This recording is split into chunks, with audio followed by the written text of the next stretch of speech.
To my YouTube channel teaching journalist. वे कौन से 10 बड़े आंदोलन है जिसके दम पर हम आजाद है, अर्थात हमारा हिंदुस्तान आजाद है।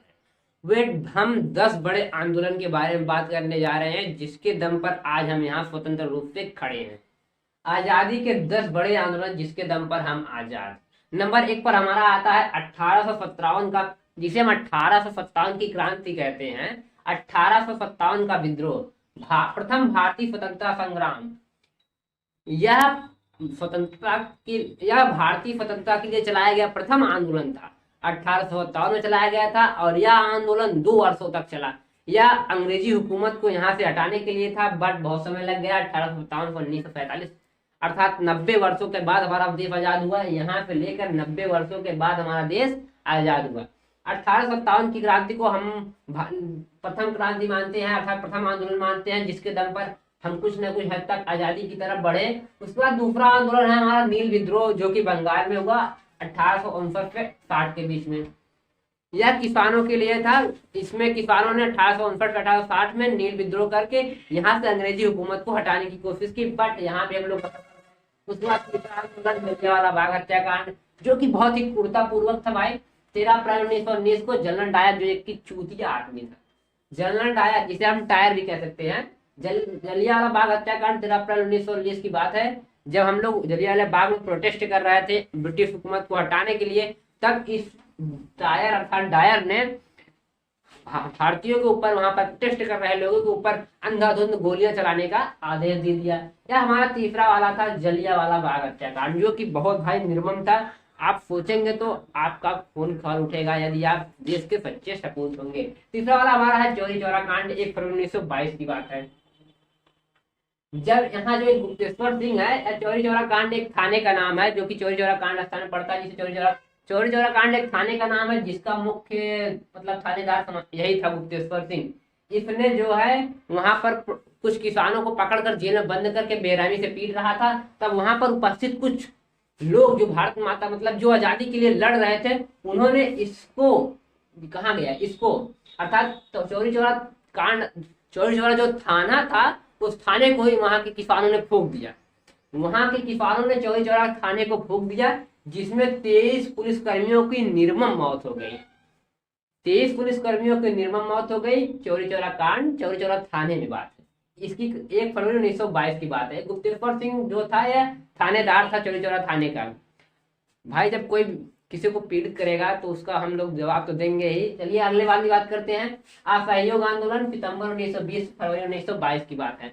जब जलियांवाला बाग हत्याकांड हुआ, उसके बाद महात्मा गांधी जी ने सोचा कि अंग्रेजी हुकूमत यहाँ से आसानी से जाने वाली नहीं है, इसलिए हमें प्रोटेस्ट करना पड़ेगा। तो असहयोग आंदोलन सितंबर 1922 में शुरू, 1920 1922 के बीच चलाया गया। तो हमारा हो गया 5वां आंदोलन असहयोग आंदोलन, जो सितंबर 1920 से 1922 के बीच में महात्मा गांधी जी द्वारा शुरू किया गया था।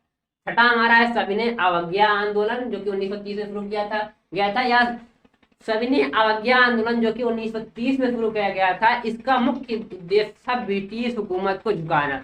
बट हम लोग इसमें भी असफल रहे, लेकिन कुछ हद तक हमें सफलता मिल रही थी धीरे धीरे धीरे धीरे। देखिए 1857 से 1945 से हम आजाद हुए, अर्थात हमें आजाद होने में 90 वर्ष लगे।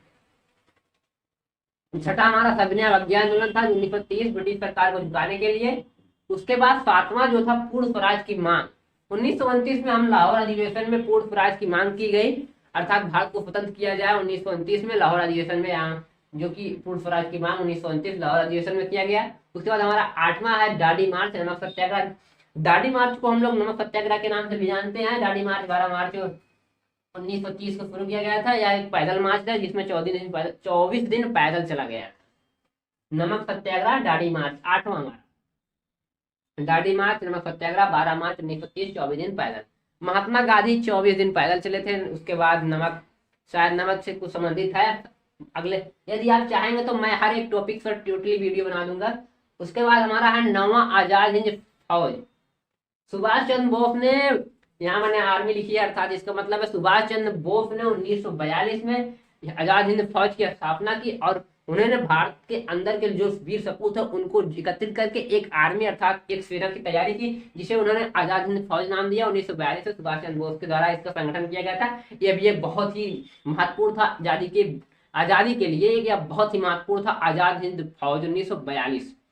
इसमें सुभाष चंद्र बोस ने मतलब एक आर्मी अर्थात एक सेना की फाउंडेशन के निर्माण किया। उसके बाद 10वां जो है वो बहुत ही इंपॉर्टेंट है, भारत छोड़ो आंदोलन। अर्थात आपको टोटली आपको पूरा समझ में आ गया होगा 10वां आंदोलन जिसके जरिए आज हम लोग आजाद हैं। पहला है 1857 की क्रांति, दूसरा है नील विद्रोह, तीसरा जलियांवाला बाग हत्याकांड, चौथा चौरी चौरा कांड, पांचवा असहयोग आंदोलन, छठवां समन्वय अभियान आंदोलन, सातवां पूर्ण स्वराज की मांग, आठवां दांडी मार्च या नमक सत्याग्रह, नौवां आजाद हिंद फौज और 10वां भारत छोड़ो आंदोलन।